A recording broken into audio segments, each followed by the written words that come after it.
आपको कहाँ कमी नज़र आ रही है? केवल एक वोट से चुनकर आने से जो है डेमोक्रेसी पूरी नहीं होती। सारे वोटर्स का जब प्रोपोर्शनल रिप्रेजेंटेशन सिस्टम के हिसाब से रिप्रेजेंटेशन गारंटीड होगा तब इंडिया आगे जाएगा। चुनाव के बाद विपक्षी दलों की ओर से अक्सर ईवीएम पर सवाल उठाया जाता है, आपको क्या लगता है? मेरा जहाँ तक स्टडी है कंप्यूटर साइंस का और ईवीएम का, बिकॉज मैं पेटिशनर हूँ, मैं ये दावे के साथ कह सकता हूँ कि अच्छा कंप्यूटर साइंटिस्ट को फ्री हैंड अगर दिया जाए बिना कोई दबाव के, बिना कोई लीगल पेनल्टी के, तो वो ईवीएम को टैंपर भी कर सकता है, हैक भी कर सकता है और रिप्रोग्राम भी कर सकता है। वन नेशन वन इलेक्शन को लेकर लगातार सरकार की ओर से तैयारी चल रही, लेकिन देखने में ये आ रहा है कि भारत में सेंसस नहीं हो पा रहा है और सेंसस नहीं होते हुए भी दक्षिण भारत से विरोध के स्वर उठ रहे हैं प्रतिनिधित्व को लेकर। बस एक यूनियन है हम लोग, लेकिन स्टेट्स का बहुत ज़्यादा रिप्रेजेंटेशन है। अभी साउथ इंडिया के स्टेट्स कह रहे इसको और फ्रीज़ कर दीजिए 30 साल के लिए। मैं समझता हूँ ये ठीक नहीं है, इसको फ्रीज़ करने की ज़रूरत नहीं है। सेंसस कराना चाहिए, MP MLA की संख्या बढ़ानी चाहिए और साउथ इंडिया और नॉर्थ ईस्ट इंडिया जहाँ पॉपुलेशन पॉलिसी अच्छी फॉलो हुई है उनको 5-6% का वेटेज देना चाहिए, यानी एडिशनल सीट्स देने चाहिए। भारतीय अर्थव्यवस्था को लेकर लगातार बीजेपी गवर्नमेंट की ओर से दावा किया जा रहा है कि हम चौथे नंबर पर आएंगे, 5वें नंबर पर आएंगे। अगर आपकी इनकम 2-3% से बढ़ रही है और इन्फ्लेशन 8-10% से बढ़ रहा है, इसका मतलब हर साल आप 5-6% आपकी इनकम कम हो रही है। Inflation will eat your income. तो सबसे इम्पॉर्टेंट जो है मिडिल क्लास श्रिंक हो रहा है इंडिया के अंदर, इनकम्स नहीं बढ़ रही है और 100 करोड़ लोग गरीब या गरीब जैसे इंडिया के अंदर अभी भी जो है। तो मैं समझता हूँ कि ये जो पोजीशन है, तो कह देना केवल इंडिया 5th नंबर पे आएगा तो ठीक है, कहने के लिए अच्छी बात है, खुशी की बात है, उसमें कोई बुरा नहीं है, लेकिन इससे पूरे इंडिया के व्यक्ति, पूरे इंडिया के 28 करोड़ परिवार रिच नहीं होते। स्किल्ड वर्कफोर्स नहीं होने की वजह से इंडिया चाइना और अमेरिका के मुकाबले पिछड़ते दिखाई दे रहा है। कंप्यूटर चलाना आता है लेकिन कोड नहीं लिखना आता है, तो कोड लिखने वाला जो है वो स्किल में एडवांस्ड है, टैलेंट में एडवांस्ड है। अभी जो 4th इंडस्ट्रियल रेवोल्यूशन में कोडिंग जो है आर्टिफिशियल इंटेलिजेंस लिख रहा है, अब आपको मशीन लर्निंग जो है वो आना चाहिए, आर्टिफिशियल इंटेलिजेंस का जो एल्गोरिथम्स है वो लिखते आना चाहिए।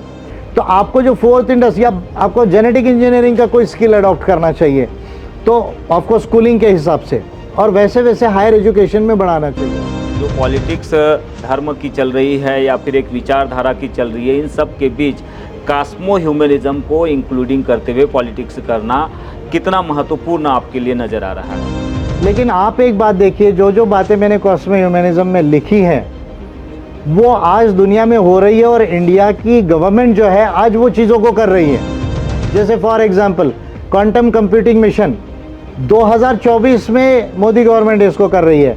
मैंने क्वांटम कंप्यूटिंग के ऊपर इस बुक में 2019 में लिखा है। आर्टिफिशियल इंटेलिजेंस इंडियन गवर्नमेंट अभी पिछले साल से काम कर रही है, मैंने इस पर जो है वो लिखा है। जेनेटिक इंजीनियरिंग, ऑफकोर्स इंडिया का फार्मा बहुत आगे है इस फील्ड में, इसलिए मैं ये क्लेम नहीं करूँगा, लेकिन उसका इम्पोर्टेंस अभी जो है वो समझ रहा है। अभी मोदी जी के मुंह से निकल रहा है, नहीं भाई हमको विज्ञान को भी बढ़ाना है, हमको टेक्नोलॉजी को भी बढ़ाना है। तो मेरा इम्पैक्ट जनता पे नहीं हुआ हो, लेकिन सरकार पर ज़रूर हुआ है। नमस्कार, नीति राजनीति के खास कार्यक्रम में आपका स्वागत है और आज हमारे साथ मेहमान है API के राष्ट्रीय अध्यक्ष विजय मानकर जी। विजय का मतलब फतह होता है, जीत होता है, लेकिन जीत से अभी काफ़ी दूर है। जीत के लिए लगातार प्रयास जारी है API के माध्यम से और इसी प्रयासों के चलते पार्टी का नाम भी बदलने जा रहा है। हालांकि अभी तक नाम फाइनल नहीं हुआ है, लेकिन कोशिशें जारी है। ऐसे में महत्वपूर्ण हो जाता है और ज़रूरी हो जाता है विजय मानकर जी का नीति राजनीति पर एक स्पेशल इंटरव्यू, और इसी को लेकर हम मध्य भारत के नागपुर शहर में हैं, जिसे महाराष्ट्र की उपराजधानी के तौर पर भी जाना जाता है। सर, आपका बहुत बहुत स्वागत है। मेरा सवाल ये है कि देश में इस समय अजीब प्रकार की राजनीति चल रही है, धर्म का काफ़ी प्रचार चल रहा है। इस राजनीति के क्राइसिस को किस तरह से देखते हैं जो आने वाले दिनों में भारत में देश पर, राज्य पर और लोगों पर दिखने जा रहा है? इसके पहले कि मैं राजनीति पर, प्रेजेंट राजनीति पर कुछ बोलूँ, आपको बताना चाहूँगा कि आज हमने राष्ट्रीय लेवल का एडमिनिस्ट्रेटिव मीटिंग किया है पार्टी का। उसमें पार्टी के नाम को बदलने की प्रक्रिया ऑलमोस्ट ऑल हमने पूरी कर ली है और कुछ नाम भी हमने जो है वो फाइनलाइज़ कर लिए हैं। जब नाम फाइनल होकर आएगा कमीशन के तरफ से तब मैं आपको इसको डिक्लेयर करूँगा। तो नाम ऑलरेडी हम लोगों ने डिसाइड कर लिए है, उसको अभी प्रपोज़ल हम भेजेंगे। जहाँ तक रही देश की राजनीति का सवाल, देश की राजनीति जो है वो लोगों के अधिकार और विकास के ऊपर बेस्ड नहीं है। अभी जो ज़्यादा राजनीति है, पर्टिकुलरली जो बीजेपी की तरफ से की जा रही है, उसमें धर्म का और इतिहास का और भाषा का ये बहुत ज़्यादा उपयोग किया जा रहा है। तो धर्म, भाषा और इतिहास से तो इंडिया आगे नहीं जाएगा। इंडिया आगे जाएगा यदि इंडिया के 140 करोड़ लोग या 42 करोड़ लोग, 142 करोड़ लोग, जब हर व्यक्ति को शिक्षा, स्वास्थ्य, रोज़गार, रोटी कपड़ा मकान से आगे शिक्षा, स्वास्थ्य, रोज़गार, सामाजिक सुरक्षा और साथ में जो है सुख समृद्धि, जब ये चीज़ें जो है डेवलप होंगी तब जाके इंडिया आगे जाएगा। इंडिया तब आगे जाएगा जब इंडिया का हर व्यक्ति जो है का एजुकेशन, हायर एजुकेशन तक जाएगा।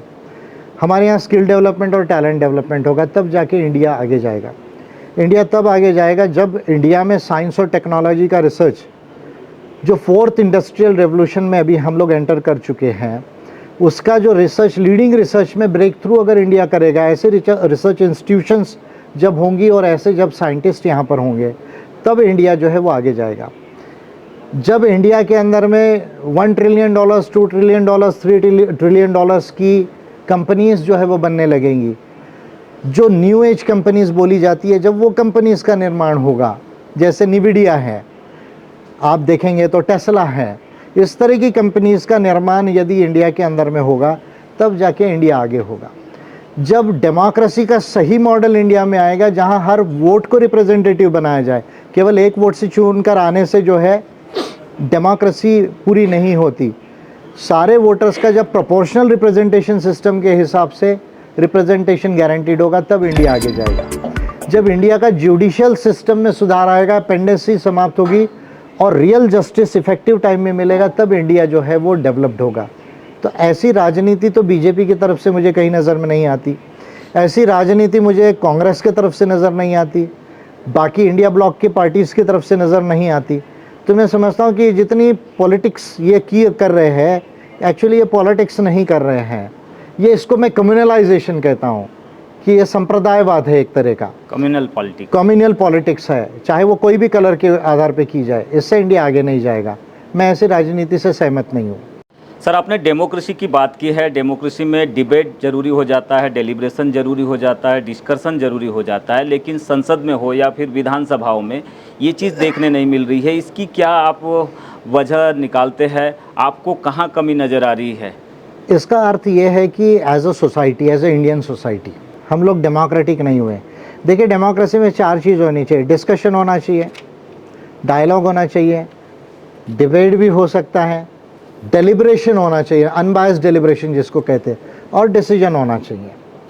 तो वो डेमोक्रेसी का कैरेक्टरिस्टिक्स है, वो सोसाइटी में होना चाहिए या पॉलिटिकल पार्टीज़ में होना चाहिए। जब वो कैरेक्टरिस्टिक्स पॉलिटिकल पार्टीज़ और सोसाइटी में होगा, तब उसका रिफ्लेक्शन पार्लियामेंट और असेंबलीज में होगा। तो as a Indian society I don't feel कि हम अभी तक डेमोक्रेटिक हुए हैं। दूसरा, हमारे पॉलिटिकल सिस्टम में, कॉन्स्टिट्यूशन में डेमोक्रेसी एब्सेंट है, क्योंकि डेमोक्रेसी के 3 रूल्स हैं। क्या 3 रूल्स है? पहला रूल है, उसको मेजॉरिटी रूल कहा जाता है। सेकंड रूल को क्वालिफाइड मेजॉरिटी रूल कहा जाता है, और थर्ड रूल को जो है वो प्रोपोर्शनैलिटी रूल कहा जाता है। मैं पहले रूल की बात कर रहा हूँ। मेजॉरिटी रूल का मतलब है 51% वोट कम से कम चुनकर आने के लिए ज़रूरी होने चाहिए। लॉ मेकिंग के लिए 51% वोट जो है वो कम से कम सारे एमपीज मिलके वो ज़रूरी होने चाहिए। अगर ये पहला रूल आपके कॉन्स्टिट्यूशन और पॉलिटिकल सिस्टम में नहीं है, इसका मतलब आप डेमोक्रेसी का मॉडल को अडॉप्ट नहीं किया है, जिसको हम wider representative and participatory democracy कहते हैं, उसको अडॉप्ट नहीं किया। तो आखिरी का जो रूल है, प्रोपोर्शनैलिटी रूल, वो तो बहुत आगे का रूल है, जहां आप 99.5% वोटर्स को रिप्रेजेंटेटिव बनाते हैं, या 99.65 या 75 या 85% वोटर्स को भी रिप्रेजेंटेटिव बनाते हैं। तो वो डेमोक्रेटिक मॉडल तो हमने लिया ही नहीं है। बिल्कुल, आपका कहने का मतलब डिफेक्टिव डेमोक्रेसी है। तो हमारे देश बनाने के लिए क्या जरूरत है? Democracy as it prevails in the constitution today, ये डिफेक्टिव डेमोक्रेसी है, मेरा ये क्लियर कहना है। इसको अगर आपको इफेक्टिव बनाना है तो प्रोपोर्शनल रिप्रेजेंटेशन सिस्टम को आपको लाना पड़ेगा, अर्थात जिस पार्टी को जितना % वोट है उसके उतने MP और MLA होने चाहिए। Point number 1। छोटे स्टेट्स के लिए कुछ मिक्स कॉन्स्टिट्यूएंसीज हो सकती है FPTP और PR सिस्टम की, वो भी 2 मेंबर होनी चाहिए। दूसरा, कंपनीज जो डोनेट कर रही है पार्टीज को, उसको बैन होना चाहिए। आप एक इलेक्ट्रल फंड बना दीजिए, उसमें कंपनीज डोनेट कर सकती है और एक फार्मूला, इक्वल फार्मूले से सारे पार्टीज को और कैंडिडेट्स को दीजिए। तीसरा, कैंडिडेट्स के एक्सपेंडिचर पर जो सीलिंग है उसके साथ पॉलिटिकल पार्टीज के एक्सपेंडिचर पर सीलिंग लगना चाहिए। फेयर मीडिया रेगुलेशन होना चाहिए। MP MLAs की संख्या बढ़नी चाहिए, जो मेरे बिल के बाद बढ़ भी रही है, और इसके साथ वुमेन्स रिप्रेजेंटेशन होना चाहिए। और way time is also right to think, अगर आप SC/ST का रिजर्वेशन, पॉलिटिकल रिजर्वेशन कंटिन्यू रख रहे हैं तो क्या OBC का भी पॉलिटिकल रिजर्वेशन होना चाहिए? ये सोचने का समय भी आ गया है, अगर हम डेमोक्रेसी को रिप्रेजेंटेटिव बनाने की बात कर रहे हैं। क्योंकि SC/ST का पॉलिटिकल रिजर्वेशन तो हम रखे हुए हैं, तो OBC का भी पॉलिटिकल रिप्रेजेंटेशन जो गारंटीड करना चाहिए। माइनॉरिटी की जो सीट्स है, पर्टिकुलरली मुस्लिम कम्युनिटी की जो सीट्स है इंडिया में, वो डिलिमिटेशन में ऐसी काटी जाती है कि मुस्लिम्स को लिए वो सीट खड़े होने के लिए बचती नहीं, क्योंकि ज़्यादातर वो रिजर्व हो जाती है। तो डिलिमिटेशन ऑफ कॉन्स्टिट्यूंसीज में हमको ये देखना चाहिए कि माइनॉरिटीज़ के लिए भी जनरल सीट्स जो है वो ओपन रहे। ये सारी चीज़ें यदि आप करेंगे तो हमारी डेमोक्रेसी इफेक्टिव होगी। Point number 1। दूसरा, लॉ मेकिंग के लिए कोई भी पार्लियामेंट लॉ बनाती है तो कम से कम जो है 55% वोट होना चाहिए सारे MPs का, यानी 543 है तो उसके 55% MPs ने वोट करना चाहिए। ये सेकंड कंडीशन होना चाहिए। और इसके साथ, जैसे आप चीफ इलेक्शन कमिश्नर को रिमूव करने के लिए इम्पीचमेंट की ज़रूरत है, वाई देयर शुड बी एक such a rule to remove the chief election commissioner by impeachment? की क्या ज़रूरत है इसकी? चीफ इलेक्शन कमिश्नर को अगर रिमूव करना है तो पार्लियामेंट का जो है सिंपल वोटिंग से जो है उसको जो है वो रिमूव किया जा सकता है, इंक्वायरी करके। जजेस के इम्पीचमेंट प्रोसेस को सिंपल बनाना चाहिए। National judicial appointment and removal commission को बनाने की ज़रूरत है। जब इतनी सारी चीज़ें आप करेंगे और इसके साथ भी छोटी छोटी चीज़ें, तब जाकर आपकी डेमोक्रेसी सही मायने में रिप्रेजेंटेटिव होगी। अदरवाइज आपकी डेमोक्रेसी जो है, सिर्फ बोल देना कि India is the mother of democracy, ये सब जोक है। ऐसा कुछ भी नहीं था इंडिया के अंदर में। हाँ, ट्राइबल कम्युनिटीज़ में, आदिवासी जो कम्युनिटीज़ है उसमें डेमोक्रेसी के एलिमेंट्स मिलते हैं। इलेक्टोरल सिस्टम की कमियों को आपने बताया है, लेकिन हम देखते हैं कि जब भी भारत में लोकसभा के चुनाव हो या फिर विधानसभा के चुनाव हो, चुनाव के बाद विपक्षी दलों की ओर से अक्सर EVM पर सवाल उठाया जाता है। आपको क्या लगता है, क्या EVM टेम्पर प्रूफ है, हैकिंग किया जा सकता है? क्योंकि ये सवाल बार बार उठ रहे हैं, लेकिन इसका सलूशन कहीं पर भी हमें देखने नहीं मिल रहा है। ना विपक्ष की ओर से संसद में इसका सलूशन कोई बताया जा रहा है, ना सत्ता पक्ष से इस पर ध्यान दिया जा रहा है, पर आरोप लगातार लगाए जा रहे हैं। आप किस तरह से इसका सलूशन देखते हैं? क्या इसकी मेथड है आपके पास? देखिए, EVM के सवाल पे मैं आपको साइंस से आंसर दूंगा।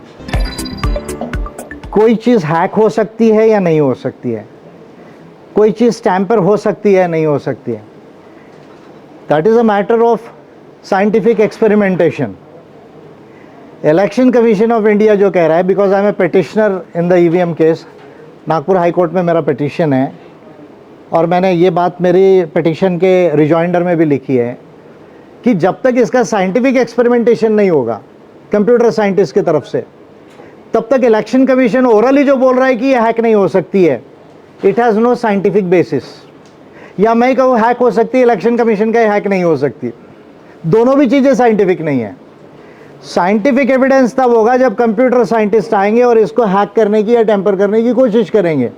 उसको फ्रीली अलाउ किया जाएगा 1, 2, 4, 5 मशीन को, और उसका जब साइंटिफिक रिजल्ट निकलेगा तभी उसको प्रूव किया जा सकता है कि ये हैक हो सकती है या नहीं हो सकती, टैम्पर हो सकती है या नहीं हो सकती।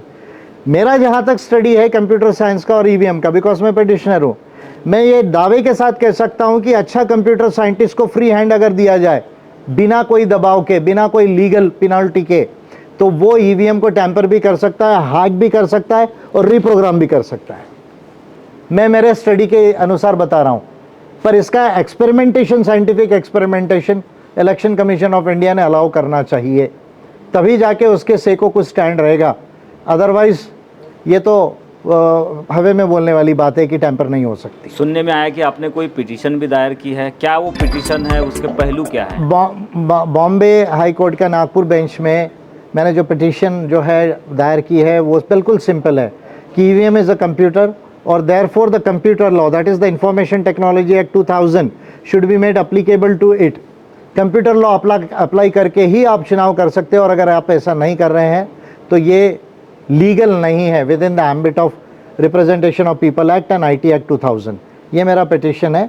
और अगर इसको कंप्यूटर लॉ अप्लाई हो जाता है, इंफॉर्मेशन टेक्नोलॉजी एक्ट, तो आप इलेक्ट्रॉनिक सर्टिफिकेशन मांग सकते हैं। जो आपका रिटर्निंग ऑफिसर है उसको कह सकते हैं मेरे को इलेक्ट्रॉनिक सर्टिफिकेशन दीजिए कि ये मशीन एक्चुअली अभी टैंपर प्रूफ है या नहीं है। काउंटिंग के पहले आप मांग सकते हैं कि मुझे इलेक्ट्रॉनिक सर्टिफिकेशन दीजिए। अभी तो कोई सर्टिफिकेशन ही नहीं है, सिर्फ सील है, देखिए सील्ड है, नॉन सील्ड है, इससे क्या फ़र्क पड़ता है। आप चाहे उसको सील करो, अनसील करो, उसके माइक्रो कंट्रोलर में क्या प्रोग्राम लिखा है ये तो किसी को मालूम ही नहीं है। तो IT एक्ट अप्लाई होगा तो इलेक्ट्रॉनिक सर्टिफिकेशन आप ले सकेंगे। वन नेशन वन इलेक्शन को लेकर लगातार सरकार की ओर से तैयारी चल रही, लेकिन देखने में ये आ रहा है कि भारत में सेंसस नहीं हो पा रहा है, और सेंसस नहीं होते हुए भी दक्षिण भारत से विरोध के स्वर उठ रहे हैं प्रतिनिधित्व को लेकर, डिलिमिटेशन की ट्रांसपेरेंसी को लेकर। आप इसे किस तरह से देखते हैं? किस तरह की नीति बनाना चाहिए गवर्नमेंट को कि जिससे माध्यम से चाहे साउथ ब्लॉक हो या फिर नॉर्थ का ब्लॉक हो या फिर और दूसरे जो ब्लॉक्स है या स्टेट्स है वो लिमिटेशन के दायरे में आए और प्रॉपरली जो जनसंख्या है उसके अनुरूप सीटें न होते हुए एक दायरे में हो जिसका फ़ायदा सभी स्टेट को मिले। इसको आप किस तरह से देखते हैं और इसका कैसे आप सलूशन देंगे? वन कंट्री वन इलेक्शन यदि आपको करना है, सेंसस की ज़रूरत है।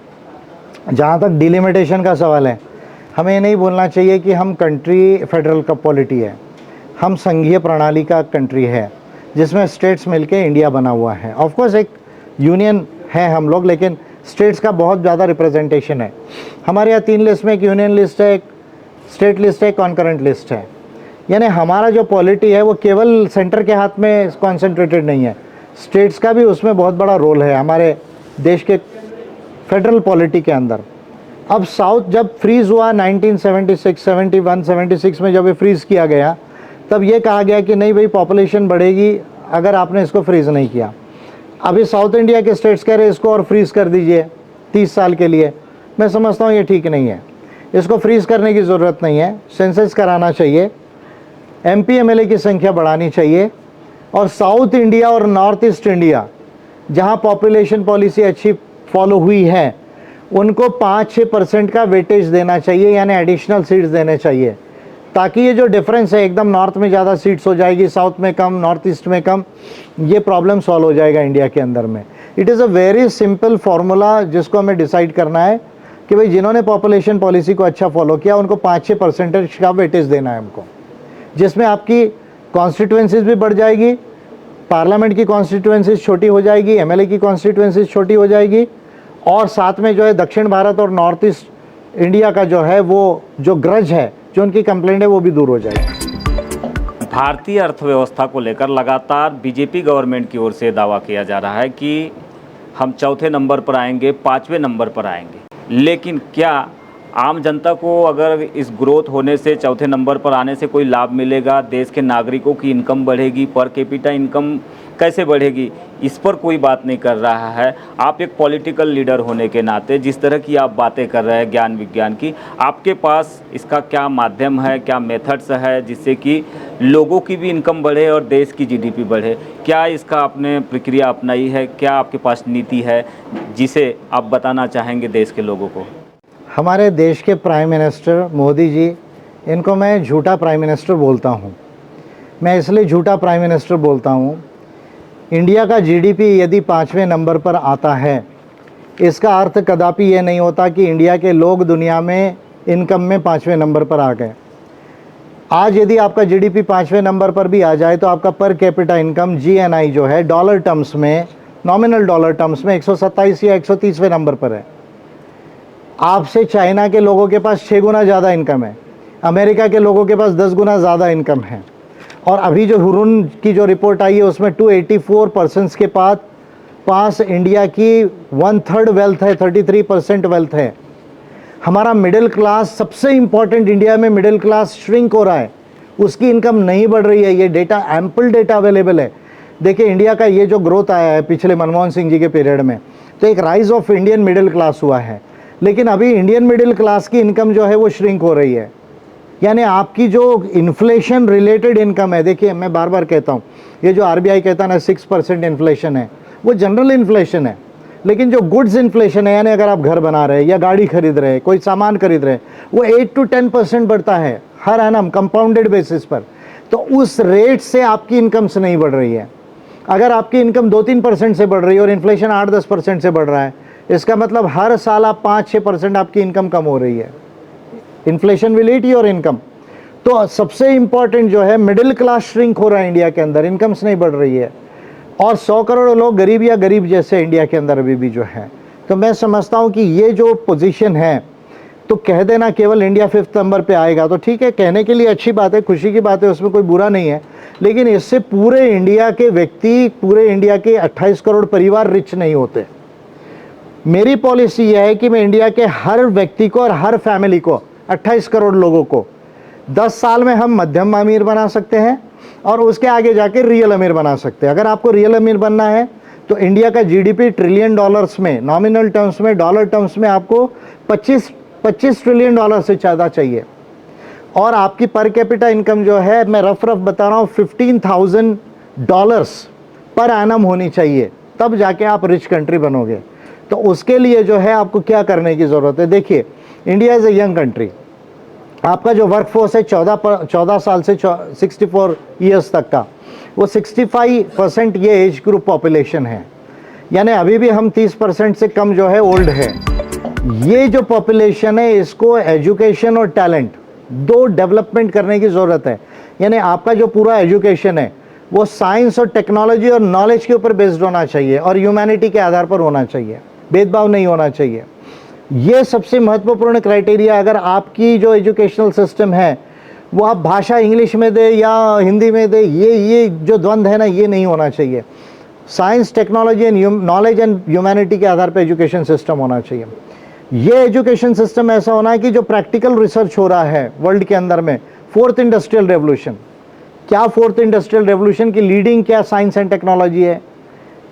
Quantum mechanics, quantum computing, big data sciences, artificial intelligence, genetic engineering, bio manufacturing, ये जो है वो लीडिंग साइंस एंड रिसर्च का डेवलपमेंट है 4th इंडस्ट्रियल रेवोल्यूशन का।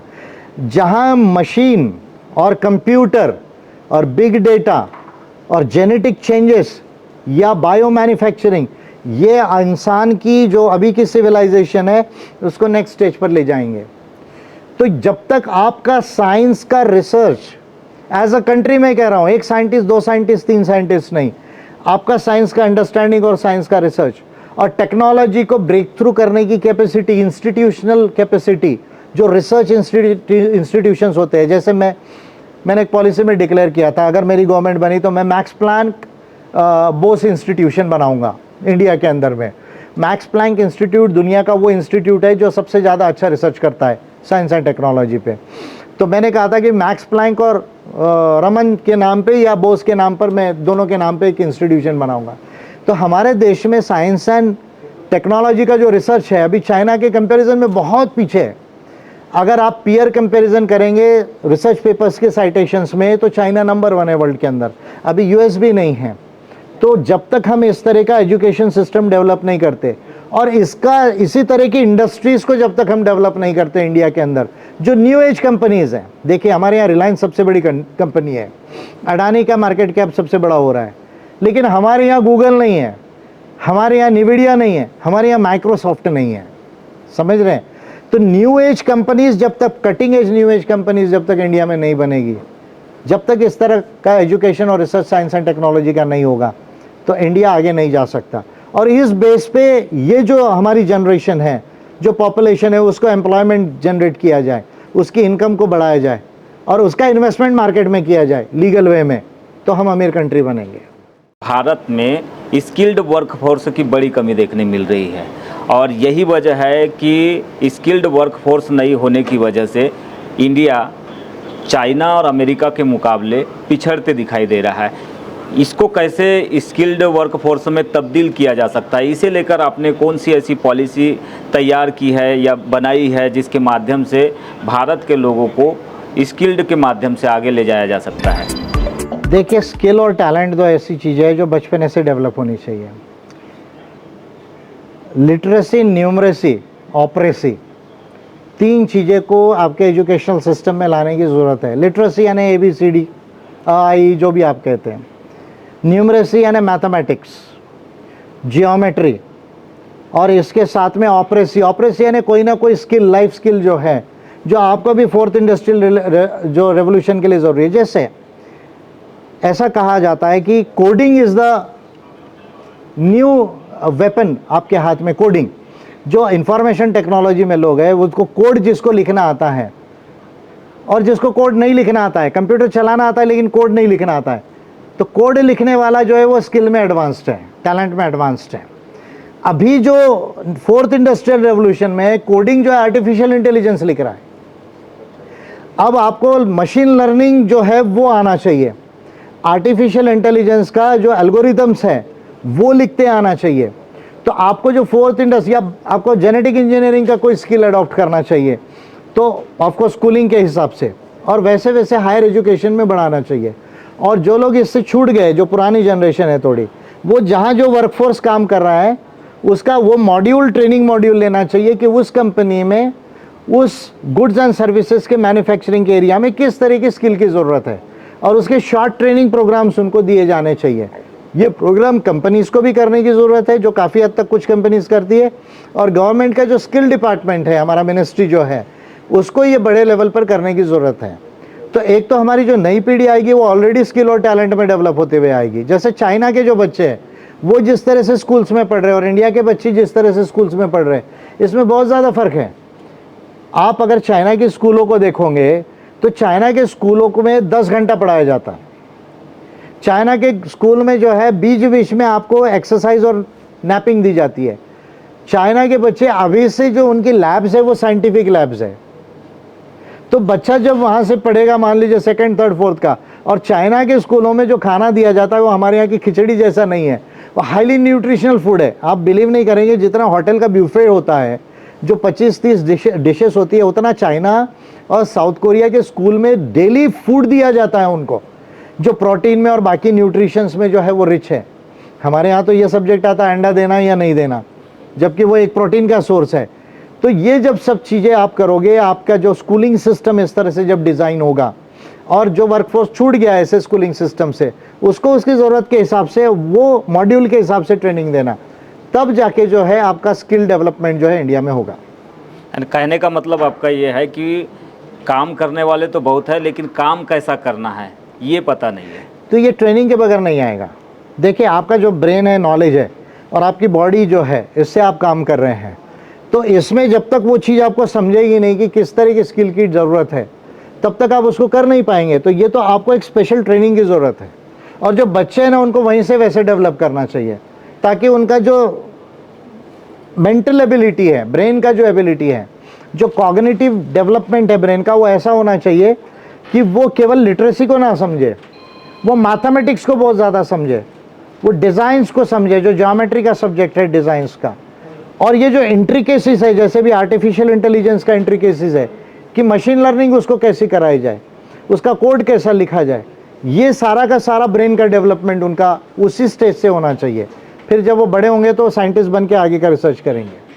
आपने लोकसभा इलेक्शन से पहले 2019 के कास्मो ह्यूमनिज्म की एक बुक पब्लिश की, और अपने आप को कास्मो ह्यूमनिज्म के संशोधक और प्रवर्तक के तौर पर आपने प्रचारित किया। इन सब के बावजूद ये देखने में आया कि आपकी जो बुक्स है, आपका जो ज्ञान है, वो लोगों के बीच नहीं पहुंचा। आपके पार्टी ऑर्गेनाइजर्स के बीच तो पहुंचा, ऑफिस बेयरर्स के बीच पहुंचा, लेकिन वो लोगों तक उसको नहीं पहुंचा पाए।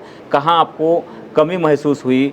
कैसे ये जो विचार है आपका कास्मो ह्यूमनिज्म का, वो लोगों तक पहुंचाया जा सकता है?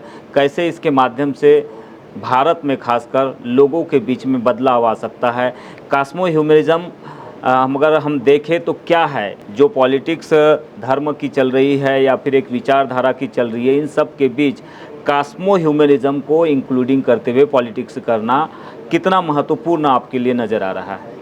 ये वो रिसर्च है जो मैंने लिखकर पब्लिश किया है, 2019 में पब्लिश हुआ। 17 से इस पर मैं बोलते रहा, पब्लिश फॉर्म में हैं। मैं ये मानता हूँ कि कॉस्मो ह्यूमैनिज्म का जो पूरा साइंस है और पूरा नॉलेज है, ये जो है पार्टी के ऑफिस बेरर्स में तो कुछ हद तक गया, लेकिन वर्कर्स और जनता के बीच में जो है इसको समझने में अभी भी जो है वो कमी है। लेकिन आप एक बात देखिए, जो बातें मैंने कॉस्मो ह्यूमैनिज्म में लिखी हैं वो आज दुनिया में हो रही है और इंडिया की गवर्नमेंट जो है आज वो चीज़ों को कर रही है। जैसे for example quantum computing mission 2024 में मोदी गवर्नमेंट इसको कर रही है। मैंने क्वांटम कंप्यूटिंग के ऊपर इस बुक में 2019 में लिखा है। आर्टिफिशियल इंटेलिजेंस इंडियन गवर्नमेंट अभी पिछले साल से काम कर रही, मैंने इस पर जो है वो लिखा है। जेनेटिक इंजीनियरिंग, ऑफकोर्स इंडिया का फार्मा बहुत आगे है इस फील्ड में, इसलिए मैं ये क्लेम नहीं करूँगा, लेकिन उसका इंपॉर्टेंस अभी जो है वो समझ रहा है। अभी मोदी जी के मुंह से निकल रहा है नहीं भाई हमको विज्ञान को भी बढ़ाना है, हमको टेक्नोलॉजी को भी बढ़ाना है। तो मेरा इम्पैक्ट जनता पे नहीं हुआ हो, लेकिन सरकार पर ज़रूर हुआ है। और मुझे खुशी है इस बात की कि मैं पहला लीडर हूँ उस बात को बोलने वाला कि आप विकसित भारत की जो बात कर रहे हैं वो विकसित भारत बगैर वैज्ञानिक भारत के नहीं बन सकता।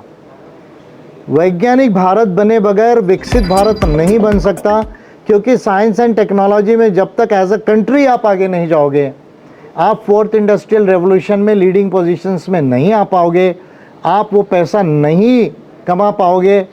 और अगर आप वो पैसा नहीं कमा पाओगे तो आपका हर व्यक्ति और परिवार रिच नहीं होगा। तो गवर्नमेंट पे इसका बहुत ज़्यादा इम्पैक्ट पड़ा। और दबे स्वर में क्यों ना हो, कुछ लोग बोलने लग रहे हैं अभी कि नहीं हमको साइंस टेक्नोलॉजी पर ध्यान देने की ज़रूरत है। तो आई फील ये लिमिटेड सक्सेस है मेरा कॉस्मो ह्यूमैनिज्म के रिसर्च का। और जैसे जैसे मेरे पार्टी के ऑफिस बेरर्स इसको और ज़्यादा अच्छे से बोलेंगे, या पार्टी का नया नाम भी आ जाएगा जो इसमें कुछ ना कुछ आपको मिलेगा, ज्ञान विज्ञान और डेमोक्रेसी मानवता की चीज़ों वो नाम में, तो ज़रूर जो है इंडिया में इसका और ज़्यादा अंडरस्टैंडिंग डेवलप होगा। पब्लिक मीटिंग के माध्यम से जो आपके चैलेंज देखने मिलते थे, चाहे बीजेपी गवर्नमेंट हो, चाहे कांग्रेस के हो, अपोजिशन के लीडर्स हो, उनको आप लगातार चैलेंज करते रहते, तो लोगों में एक जोश रहता था कि कोई तो है भारत में कोई लीडर जो सत्ता पक्ष को हो या विपक्ष को हो, थारोली जवाब दे रहा है, उनको चैलेंज कर रहा है बिल्कुल नॉलेज के लेवल पर। वो अब सुनने नहीं मिल रहा था। इसलिए मेरा सवाल था कि पब्लिक के बीच में आपके ऐसे मासेस प्रोग्राम वाले कब होंगे? तो मास प्रोग्राम भी जैसा ये नया नाम आएगा तो बड़ी सभाएं भी लगाने की शुरुआत होगी। तो हमारे कुछ स्टेट्स इसमें पहल करेंगे, क्योंकि इसमें थोड़ा पैसा वगैरह भी लगता है बड़ी पब्लिक मीटिंग्स लगाने के लिए। तो वो जो भी इनिशिएटिव लेगी तो उसमें बड़ी जनसभाएं हम करेंगी। मेरा चैलेंज कल भी था, आज भी है और कल भी रहेगा। इंडिया को कोई चैलेंज है आपका सर? आज के देश में मेरा आज के डेट में ये चैलेंज है कि मोदी की जो प्रेजेंट नीति है उससे विकसित भारत नहीं बन सकता है, क्योंकि वो नीतियों में विकसित भारत बनाने के लिए जो साइंस, नॉलेज और टेक्नोलॉजी की और मानवता की जो ज़रूरत होती है वो मिसिंग है। मोदी जी ये जो प्रेजेंट नीतियाँ हैं उससे जाएंगे तो 6.5% ऑफ जीडीपी से ज़्यादा ग्रोथ रेट नहीं ला सकते, जबकि विकसित भारत बनाने के लिए 8% plus GDP growth rate per annum in dollar terms की ज़रूरत है। तो मोदी जी जो है इंडिया को आगे नहीं ले जा रहे। मेरा ये चैलेंज है आज भी कि वो इंडिया को पीछे लेकर जा रहे हैं। अभी प्रेजेंट पॉलिटिकल सिचुएशन में ये चैलेंज मेरा जो है वो मोदी जी को है। तो ये विजय मानकर है और इनका कहना है कि मोदी जी के विजन के अनुसार विकसित भारत 2047 तक भी नहीं बन सकता है, क्योंकि उनकी पॉलिसी में, नॉलेज में, ज्ञान विज्ञान की कमी है। भारत को अगर विकसित भारत बनाना है तो पहले वैज्ञानिक भारत की नींव रखनी होगी।